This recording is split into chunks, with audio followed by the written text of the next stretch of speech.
have some new polling numbers from the 2024 Democratic presidential primary contest. Joe Biden is still leading with 60% of the vote, while Robert F. Kennedy Jr. has enjoyed small gains on the presidential race. He's got 19% of the vote. Marianne Williamson has hit double digits. She is at 10%. Now, Kennedy recently sat with Fox News' Jesse Waters in Central Park, where he railed on mainstream media for not allowing him to speak directly to their audiences. CNN, MSNBC, did they invite you on? No. Why not? You would have to ask them. It seems like you'd be a natural fit over there. What do you think's changed? CNN and MSNBC have become, openly partisan and very, very much aligned with the Democratic National Committee.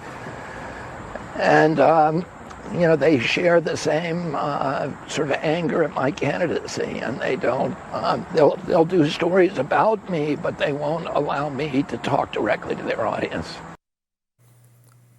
Speaking of CNN, House Minority Leader Hakeem Jeffries took to the network yesterday where he insisted voters know Joe Biden is a good and decent man, and he has nothing to worry about going into 2024.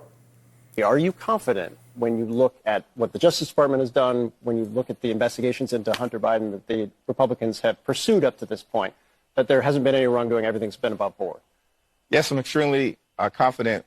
The American people know fundamentally that Joe Biden is a good and decent man who's dedicated his life to public service and will continue to serve the people honorably and admirably. On the other hand, you've got people like Marjorie Taylor Greene and George Santos and others who are running the show amongst the House Republican majority. It's an extreme group of people who aren't really trying to improve the lives of the American people. As Democrats, we're going to continue to put people over politics and to focus on lowering costs, better paying jobs, safer communities, growing the economy for the middle class, and delivering. That will be a clear contrast that will be available to us to present to the American people in November of 2024. Does that ring true to you? A man couldn't miss the point more.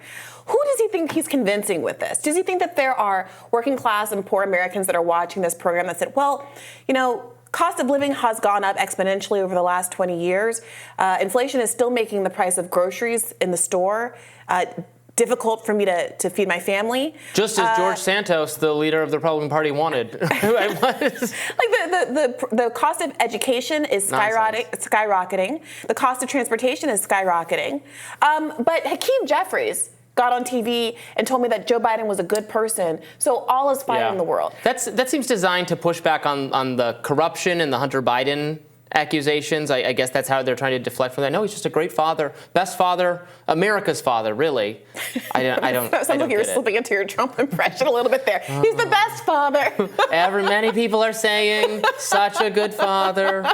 It's the first time hearing about it. Anyway. Yeah, he also really misses the point about why people find the extreme right faction of the party to be inspiring. I think a lot of Republicans, they look at what, let's say, the priorities of the Freedom Caucus are, and they don't necessarily even agree with those priorities. Because there's poor and working class Republicans, too, who don't exactly think that, disbanding the FBI is going to put food in their stomach. Mm-hmm. However, what they do see is that there is a diversity of opinion among the Republican Party and a faction that is willing to fight ostensibly for them, at least in theory, for them. You're kind of saying, say what you will about the tenets of National Socialism, but at least it's an ethos. Is that what you're doing?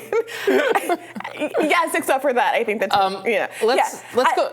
Go ahead. Well, I was going to go back. If you want to say more on this, go ahead, because I want to go back to RFK Jr. Sure. You were talking about, why we've been discussing him a little bit less in maybe the last, 2 weeks or something, which you can have a news cycle. You can, fade from the news cycle a little bit. There's no reason to think he might not come back. I do think his candidacy over time was drawing more and more, and it continues to draw more and more support from right-wing people. Obviously, that's not entirely true, and he's running as a Democrat, and actually a lot of Democrats have been turned off by Joe Biden's policies, particularly on foreign policy and COVID, where RFK Jr. is, most at odds with what mainstream Democrats want today. Mm-hmm. However, because of those are now kind of right-wing things, he had a lot of right-wing interest.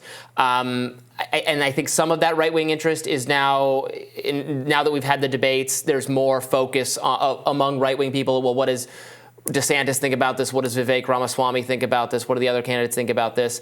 And maybe that's why he's faded a little bit. Although, Fox News is still having him on. He just did that interview that we played some of with Jesse Waters, and he could very much have a media resurgence. I think two things are happening here. One is what you've just pointed out, which is that now that there's real conservatives in the race, there's no need, or they've always been in the race, but now that there are media events that are highlighting the words, thoughts, and feelings and policies of actual conservatives in the GOP race, there's less of a need to cater to or really platform RFK Jr. from the conservative. But also, I do think that, some of the substantive gaffes, let's call them, that he had at the end of last month. You can say that they were in bad faith, but I do think they ultimately dinged him. I think a lot of this organic, real support that he did have on the left for his anti-war views was really diminished by his stance on Israel-Palestine. I don't see him on my leftist timeline at all anymore. I don't think that there's anybody who has much confidence in him because Palestinian rights are such a foundational issue to the left. And then back on the right, I do think that the liberal press was enjoying using him as a kind of a whipping boy to make to grandstand about how terrible certain conservative beliefs were that they thought were being funneled through and platformed by RFK Jr. And now that there are so many other conservatives saying other things that are considered to be wrong and not of step with public opinion, Democrats can just talk about what Vivek Ramaswamy or DeSantis or somebody like that has to say. They don't need him anymore to make the argument that Republicans He still seems are bad. very popular, I should say, among some of my people, among many libertarians. So I don't know if there's an opening for him there, if he's so committed to remaining a Democrat and seeing this through. But it looks to me like there's an opening for him to this particular interview, I mean, many liberals have been arguing that the only reason the right has been interested in RFK Jr. is because since he's running as a Democrat, they are just elevating him as a knock against Joe Biden. I don't think that that's necessarily, I don't think it's fair to use that argument to discount what I think is legitimate organic interest in RFK Jr. However, I do think that that is obviously happening. Do I think that Jesse Waters is ever going to vote for someone like RFK Jr., genuinely supportive of someone like RFK Jr.? Not really. It obviously advantages conservatives for there to be more division in the Democratic primary. I support that, by the way, because I think there should be a real primary. But I do think that's part of what's happening when you see them kind of scoop him back up out of irrelevance. Sure, although I don't want to underemphasize that, he is taking the fight to Biden on two or three issues, again, in particular, the COVID stuff and the Ukraine stuff, where, conservatives are all about what he's saying and are cheering him and, want those policies enacted and wish the Democratic administration would be less inclined to require vaccinations and lockdowns and everything else, and the funding of Ukraine. So he is, it's not just like they're not just platforming and celebrating and putting any Democrat on a pedestal because,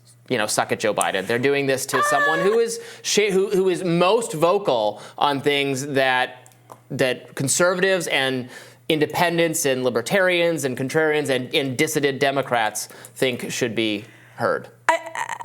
Well, look, I'll say this. They had Newsom on. Newsom is not some counter-establishment rabble-rouser, but the idea that Gavin Newsom would maybe get into the race was enough to get him a platform on Fox News. They've had Marianne Williamson on, who isn't a big kind of COVID anti-lockdown sort of a personality. Well, they've had them on, and they should. That's a good, of course they should, but the argument that they are platforming RFK Jr. kind of largely because they just believe in what he stands for. I'm not saying that there isn't that overlap of ideology. There obviously is. But I also do think it's a lot about wanting to stick it to the Democrats. And again, I don't have a problem with that at all. I'm so glad that they have an opportunity to go on Fox News. I just think that it's a little bit of a mix.